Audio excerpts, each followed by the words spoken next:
Hello, this video is going to be about medical terminology. We need to discuss medical terminology first because for the rest of this course, we're going to be using it. And we need to know what these words mean. It's kind of like learning another language. Most of the medical terminology roots come from Latin and Greek. So if you didn't study Latin and Greek, then you probably wouldn't be able to figure out what these words mean. So we're going to start with a screen share. We have to get into this here. We'll go share and med terms. And this PowerPoint is in your first module. So we are in anatomy and kinesiology. Now this says night shell, but you'll be using the day shell. Under lesson content, medical terminology PowerPoint, it'll say. So if I go into the screen share here, we can see the whole thing. You should be able to see it right in front of you, and we will begin. So if you haven't used Zoom before, or if you haven't used any kind of video lessons before, this is new to you. And if you have, as I think most of you have, then this should be old hat. All right. So medical terminology, like I said, we're going to start with what these words mean and how to figure out their meanings based on their root word, their prefix, and their suffix. So first of all, the skill of building words and the study of building words is called etymology.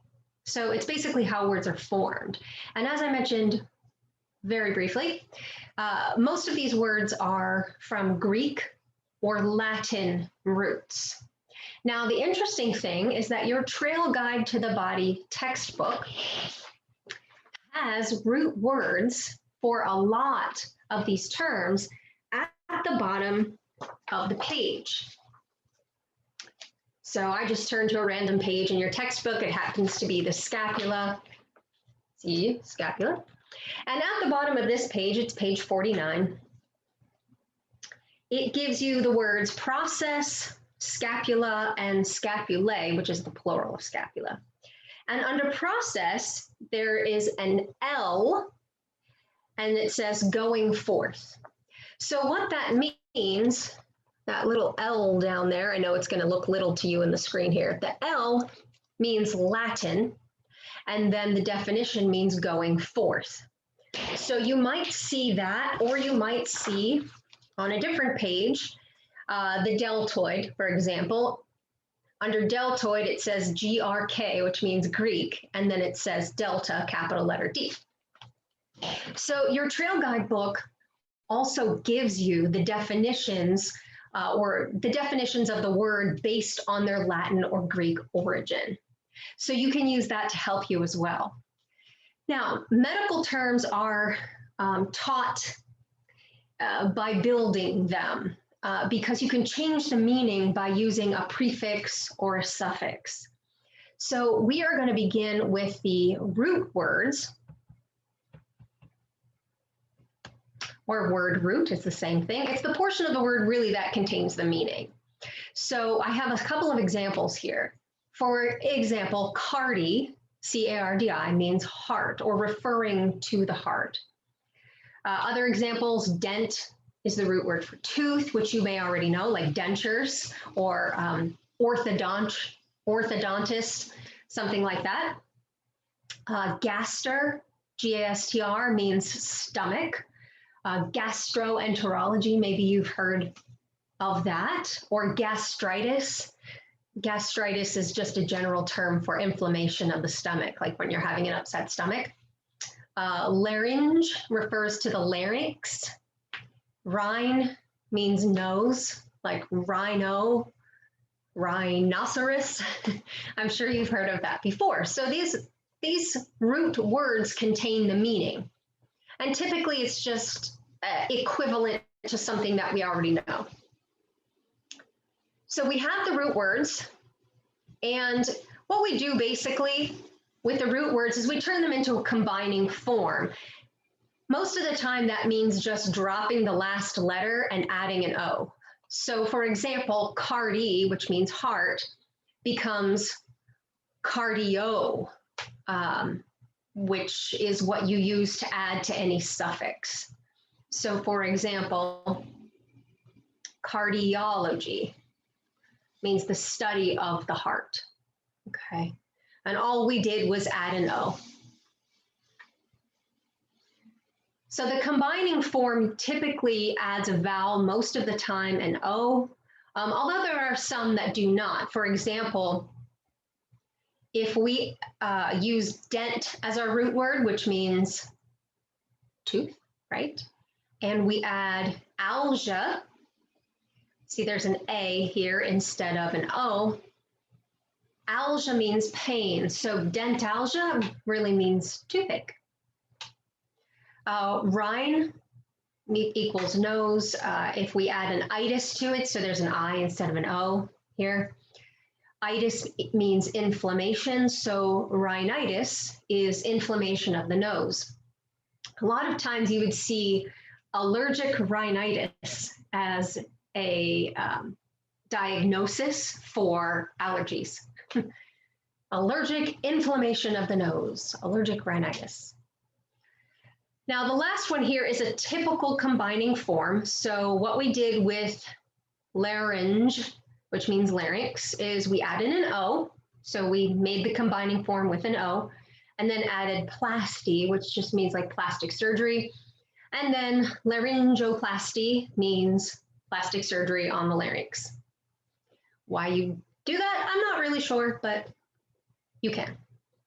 So laryngoplasty. All right, so that's all a combining form is. It just takes the root and changes the last letter usually so that you can combine it with a suffix to change the meaning.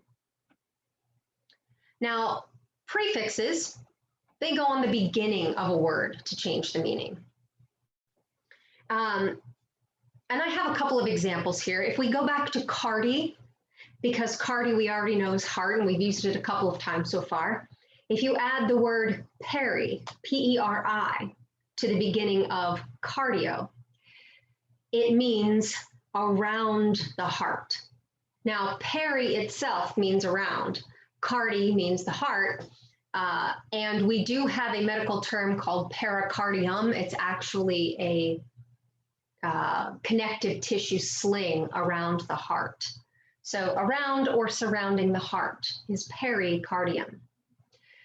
Other examples I have here, I like infraorbital. So infra means below, and when we mention orbit or orbital, we're actually talking about the eyes. These are your eye orbits.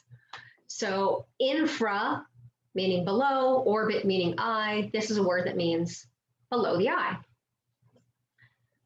So anytime you put a prefix in front of a root word, it's going to change the meaning. Usually directional. So like infra means below, peri means around, retro here means behind, okay? But there are lots of other prefixes too.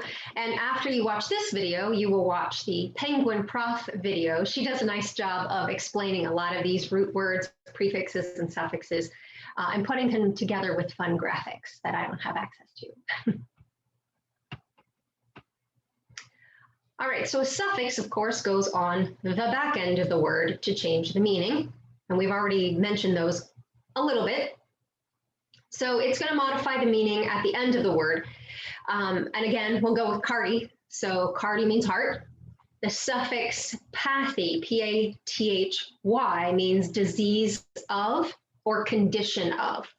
So if we use the combining form of cardi, which is cardio, and add pathy to the end of it, it's cardiopathy, and it means a disease of the heart or condition of the heart.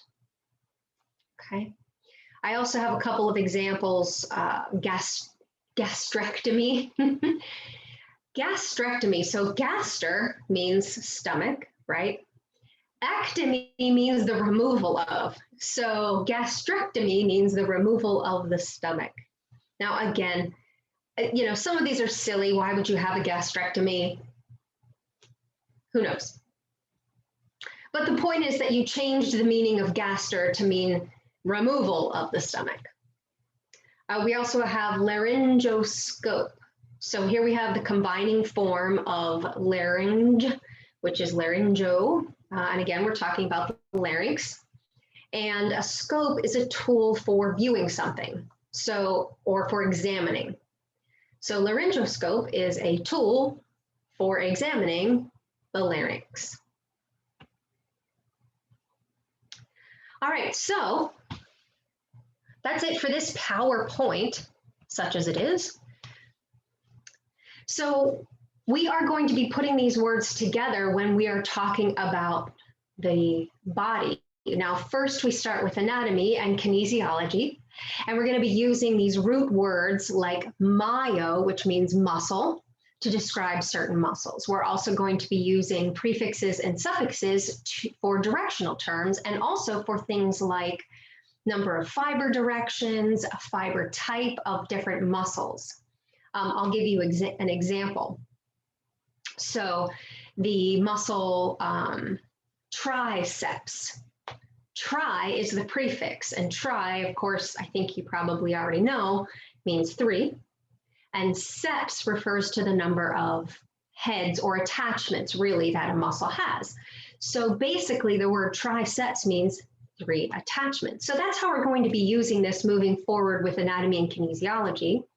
And then once we get to physiology and pathology, we're going to be using the medical terms a lot more to describe different systems of the body and disease states of those different systems. So foundational knowledge is what we are imparting here today. And like I said, after you watch this video, watch the Penguin Prof video, and I will see you soon.